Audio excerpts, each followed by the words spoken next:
Bonjour à tous, c'est Nathan de la team Virtuose dans Airsoft. Et aujourd'hui on se retrouve pour une nouvelle review. Donc ça va être la review de ma réplique que j'utilise en partie. Donc comme vous voyez, il fait beau, il fait chaud. On va pouvoir faire cette petite review tranquillement. Donc merci. Voici la boîte. Donc je l'ai acheté à un prix de 160 €. Donc la marque c'est HK. Voilà. Donc on va voir ce qu'il y a à l'intérieur de cette boîte. Voilà. Alors peut-être que tu lèves la caméra pour qu'on voie à l'intérieur. Donc à l'intérieur on a un chargeur, donc celui-là c'est un chargeur qu'on m'a passé. Donc c'est pas le chargeur qu'il y avait dans la boîte. Un manuel, comme dans toutes les boîtes. Un manuel, donc il y a les différents modèles d'MP5. Comme vous pouvez voir. Les caractéristiques derrière. Donc les billes c'est du 6 mm.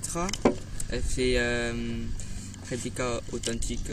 Je sais pas ce que ça veut dire réplique authentique. Il y a le papier réglable bien sûr. Le canon est en métal. Les pièces à l'intérieur sont en métal aussi parce que j'ai rajouté 10 €. Donc c'était vraiment pas mal. Il fallait rajouter 10 € pour avoir tout en métal à l'intérieur. C'était un prix. Donc elle est électrique. Le chargeur il fait 200 billes. Et on peut tirer 19 billes. Donc c'était marqué, voilà, je crois que c'est ça, je sais pas si je me trompe, mais il y a marqué 19, donc je suppose que à l'intérieur il y a 19 billes qu'on peut tirer. Une tige de débourrage, d'ailleurs que j'ai toujours pas enlevé puisqu'il y a du scotch. Voilà, donc elle est quand même assez longue je trouve pour la réplique, parce que je pense pas que le canon il fait cette taille. Ça je sais pas ce qu'il y a à l'intérieur. Un petit sachet de billes, donc c'est des 0,20 comme dans toutes les boîtes. Et il y avait le chargeur de batterie et la batterie. Donc la batterie qui avait à l'intérieur c'était une 8,4. Et le chargeur de batterie il est pas mal parce qu'il y a une petite LED qui nous indique quand la batterie est chargée. Voilà. Donc on va passer à la réplique maintenant. Donc je montrer un peu la boîte.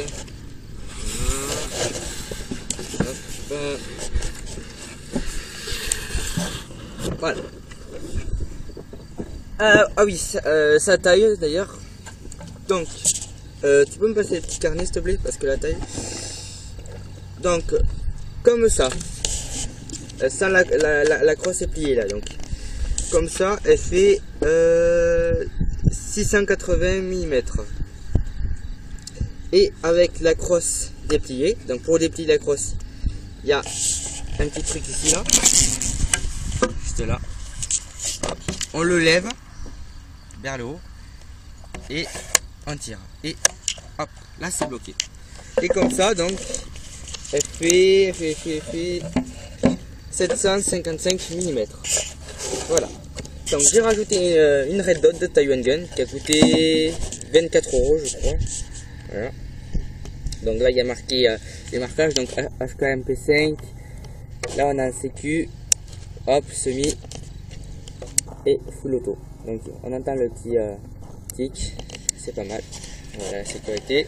Le chargeur, c'est on a soit le petit E2 qu'il y a là, soit on appuie là, comme sur les AK-47. Alors oui, là il faut faire très attention. Donc ici il y avait un attache-sangle, mais il est en ABS. Et quand vous courez, ça secoue la réplique. Et donc moi il a cassé. Bon, je suis un peu dégoûté, mais bon c'est pas grave. Hein. Il y en a un autre là, d'attache-sangle. Un là. Et de l'autre côté, ben, il n'y en a pas de l'autre côté. Il n'y a que à gauche. Donc les secteurs de tir, il y en a un à gauche et un à droite. Je sais pas comment ça s'appelle quand c'est comme ça. Bon. Voilà. Donc le chargeur est un peu dur à mettre, il faut prendre le coup. Je suis pas un spécialiste des MP5, donc j'arrive pas trop moi à les mettre. D'ailleurs là je vais galérer.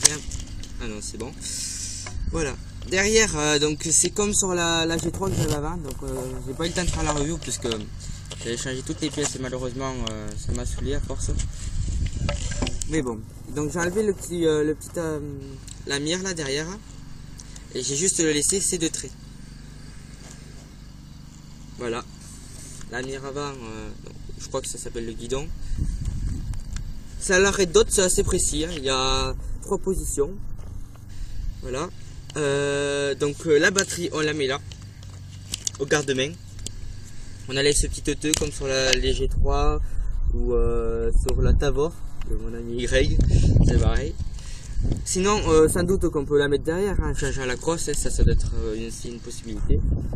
Je l'ai pas encore démonté, donc je sais pas trop comment la démonter. Le cache-flamme, il faut le dévisser. C'est quelqu'un qui me l'a dit, donc je pense mettre un silencieux sans doute. Voilà, donc là c'est juste une attache GoPro, hein, pour faire les plans vers moi. Voilà, et donc le hop-up, comme sur le G3 pareil, hein. Décidément il y a un peu tout qui est pareil.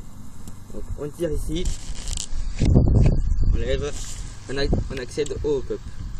Donc ce que j'ai vu sur le manuel, pour régler le hop-up, il faut tirer la tige noire là vers nous ou vers là-bas et ça règle le hop-up. Je trouve que c'est un peu dur quand même, hein. Voilà. Donc voilà, c'est tout pour cette réplique. Donc la portée, moi perso, j'ai pas réglé le hop-up. Le hop-up là, il est réglé de base, hein. Je pense qu'elle touche vers les combien, 40-45 mètres, non? Mais comme le hop-up est pas réglé, je dirais allez 35-40 mètres avec de la précision. Donc si une MP5 ça suffit largement, hein, parce que avec une MP5 on va pas tirer aussi à 60 mètres, hein. Donc voilà, je trouve que le style est pas mal. Et voilà. Non, ah oui, les MP5 ne supportent pas, enfin celle-là, à ce que je vois, ni d'ailleurs celle de mes potes, elle supporte pas une batterie plus haute que 8,4 volts. Donc 8,4 volts maxi.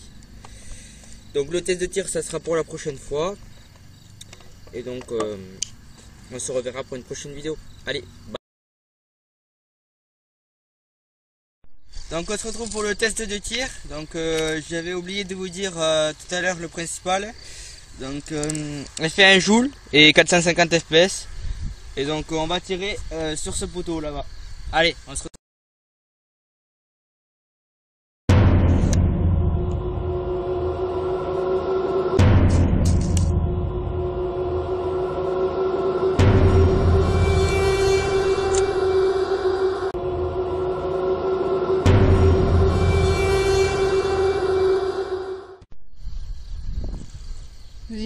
Donc on va faire du semi là, allez c'est parti.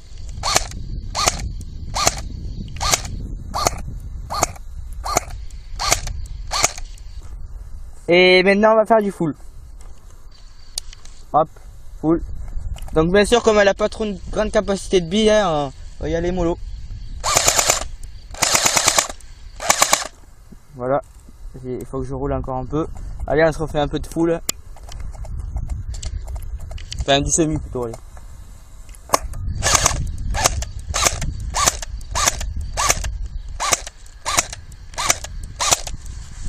Voilà. Donc la vidéo est maintenant terminée. Abonnez-vous, mettez les pouces verts et comment